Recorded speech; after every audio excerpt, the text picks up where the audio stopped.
Former U.S. President Jimmy Carter will begin receiving hospice care at his home in Georgia, according to a statement from the Carter Center on Saturday.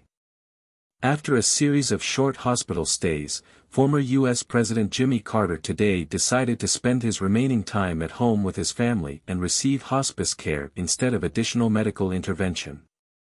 He has the full support of his family and his medical team, the statement said. Jason Carter, a one-time Democratic state senator in Georgia and the former president's grandson, said he visited Friday with his grandparents and that they are at peace and, as always, their home is full of love.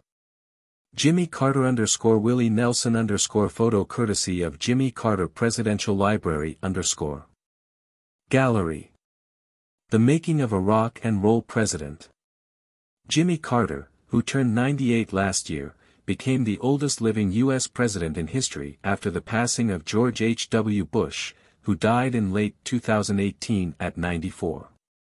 The nation's 39th president has kept a low public profile in recent years due to the coronavirus pandemic but has continued to speak out about risks to democracy around the world, a longtime cause of his. Carter beat brain cancer in 2015 but faced a series of health scares in 2019, and consequentially underwent surgery to remove pressure on his brain.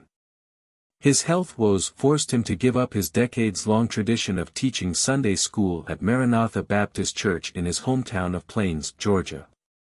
A peanut farmer and U.S. Navy lieutenant before going into politics, Carter, a Democrat, eventually served one term as governor of Georgia and President of the United States from 1977 to 1981.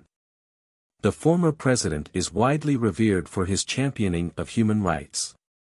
His brokering of the Camp David Accords in 1978 with Egyptian President Anwar Sadat and Israeli Prime Minister Menachem Begin remains central to his legacy. He received the Nobel Peace Prize in 2002 for his efforts to push for peace across the globe. President Joe Biden, a fellow Democrat and longtime admirer of Carter, has been advised of the former president's declining health and his decision to seek hospice care, an official told CNN. Biden is staying in close contact with the Carter family and the former president's close circle of advisors.